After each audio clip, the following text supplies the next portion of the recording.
Nitwa Jeannine Mukarubega ndi umunyarwanda ariko uba mu gihugu cya Leta Zunze Ubumwe za Amerika muri state bita Nyuma. Aba bashyitsi rero mwabonye twazanye hano ku rwibutso hano ku Gisozi n'abashyitsi bavuye muri Leta Zunze Ubumwe za Amerika muri state ya Nyuma. Ni itsinda ry'abanyeshuri ba high school ndetse n'abayobozi babo. Rero twasanze mu kubashishikariza kuza gusura igihugu cy'u Rwanda mu byo bakora batabura no kuza kureba ndetse no kumenya yabaye muri iki gihugu. Niyo mpamvu twaje aha ngaha. Mu biganiro mwagiye mugirana nabo mwasuye urwibutso bo bari bafite ishusho y'u Rwanda iteye gute, ese noneho niki bakuye hano? Nyine barushijeho kubyumva kuko hari igihe tubibabwira bumva ari nk'ibintu nyine nka za kera habayeho, ariko noneho iyo wigereye ahantu ubona ukuri kw'ibintu.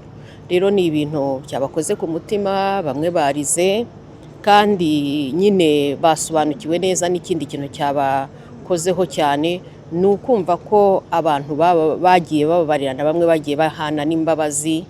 Uyu muryango ni umuryango natangiye muri 2013 ku giti cyanjye mfasha abana, kuko nari menya amakuru y'uko hano mu Rwanda hari abana bafite ikibazo cyo kwiga, mutangira ku giti cyanjye n'umuryango wanjye. Ariko nyuma abanturanye nabo abo bazungu bo mbabwiye igikorwa nkora kibakora ku mutima, nabo baza kuba mbese banshyigikira. Rero umuryango wacu wita ku myigire y'abana, kuko intego yacu niyo kuvuga ngo umwana ntabuzwe amahirwe yo kwiga n'ubukene bw'iwabo cyangwa n'ubupfubyi bw'iwabo. Rero umwana w'umunyabwenge tumushishikariza kwiga ndetse no kumufasha ntazabura amahirwe ngo ajye avuga ngo ntabwo yize kandi yari afite ubwenge. Rero n'imiryango yabo tukayifasha. Ni muri ubwo buryo twatangiye, ndetse ubu dufite ibikorwa muri Ntarama, turi kwubakayo amavuriro. Hari imiryango yahuye n'ibiza tujya kuyiturishayo. Nibyo ngibyo umuryango wacu ukora. Tubwire ubutumwa uha noneho urubyiruko muri rusange, cyane ko mwazananye n'urubyiruko nirwo rukoresha ikoranabuhanga, urubyiruko nirwo Rwanda rw'ejo, urubyiruko nirwo rukoreshwa rwanakoreshejwe mbere kwibuka muri iki gihe. N'icyo wabwira? Icyo nabwira urubyiruko icya mbere ni uko bakwiriye kumenya ibyo bakwiriye kureba bizima, ibitari bizima bakabyihorera. Kandi noneho ibi byabaye ku gihugu cyacu bikababera amasomo yo kuba batapfa kumva amajwi yose ngo bayakurikire abajyana mu kibi, ahubwo bo nk'urubyiruko bagaharanira icyiza, kuko ari nabo tuba tubona ko ari bo Rwanda rw'ejo, ari bo bayobozi bacu, ari bo bazafasha igihugu cyacu. Ubana n'abanyarwanda muri Hampshire, tujya twumva abanyarwanda batavuga neza ikinyarwanda, batavuga neza u Rwanda tujya tubumva. Wababwira iki? Aho ngaho biragize, kubera ko nta nubwo ngenuranye n'abanyarwanda benshi, mba mu mujyi utabamo abanyarwanda, ariko njya mbyumva. Ariko twakabaye tudatekereza ku bintu bibi, kuko twakabaye twarabonye amasomo ahagije. Icyo rero nge nababwira nk'abanyarwanda nuko nabashishikariza kubabwira ngo nibabe umusingi w'igihugu, wubaka ibyiza aho kubaka ibibi. My name is Zachary Green, and I'm with Laconia Christian Academy from the United States in New Hampshire. And I have had some exposure to the history of Rwanda, but not as in-depth as this has been. And especially with regard to the genocide, I think that our whole group, we've done conversations and seen some documentaries on what happened here. And I know that we're all leaving with more information and more context for what happened. Urubyiruko rw'iki gihe rufite ubumenyi, ubushobozi ndetse n'ubwenge buhambaye, bishobora kurufasha kugira uruhare rukomeye mu kubaka ejo hazaza heza, rushyira imbere amahoro, ubumwe n'iterambere rirambye. With our group is the amount of grace and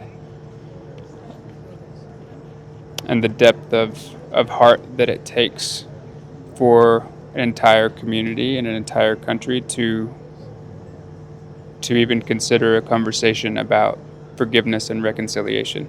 And for us, we know that we are called by God to forgive and to love, and seeing the steps taken and the steps that lead to suffering, but then the steps that lead from suffering to healing.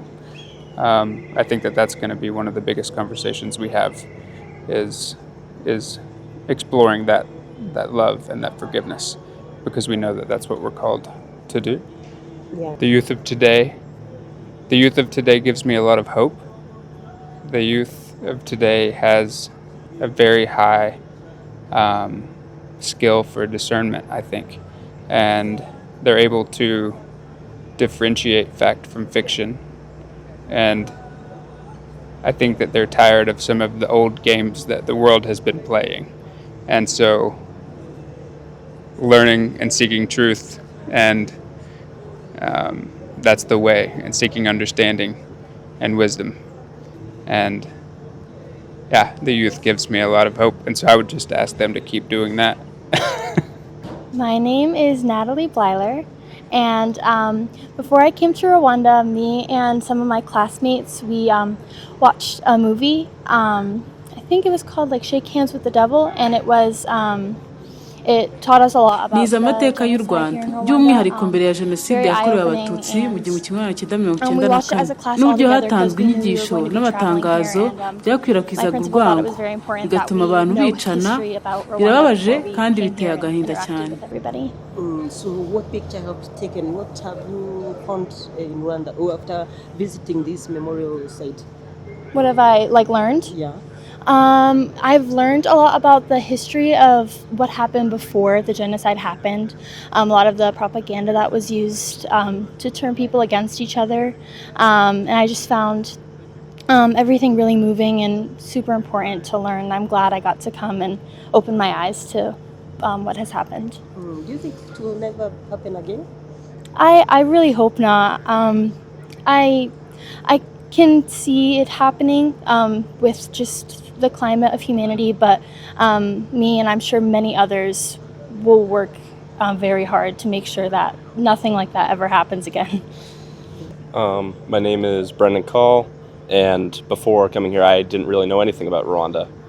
The teaching that was given to my other classmates, I was sick for most of those days, so I really had no insight coming into this, but after learning so much ntekereza ko bitazongera kubaho ukundi kubera ingaruka zikomeye byagize ku baturage, kandi bigaragara ko igihugu kiri gushyira imbaraga nyinshi mu guteza imbere ubumwe n'amahoro arambye. Like I knew that the genocide was a thing, but I had no idea of the severity and how impactful it was. I don't think it'll ever happen again because the impact that it's already had, I think that the government has enough insight and knowledge that they won't ever let something like that happen again because of the impact it's had on the people and everybody that's impacted. What kind of a message will you transmit after here to your colleagues? That your past shouldn't be forgotten. Everything that's ever happened to you impacts you and everybody around you, especially learning about something like this. Damoke TV.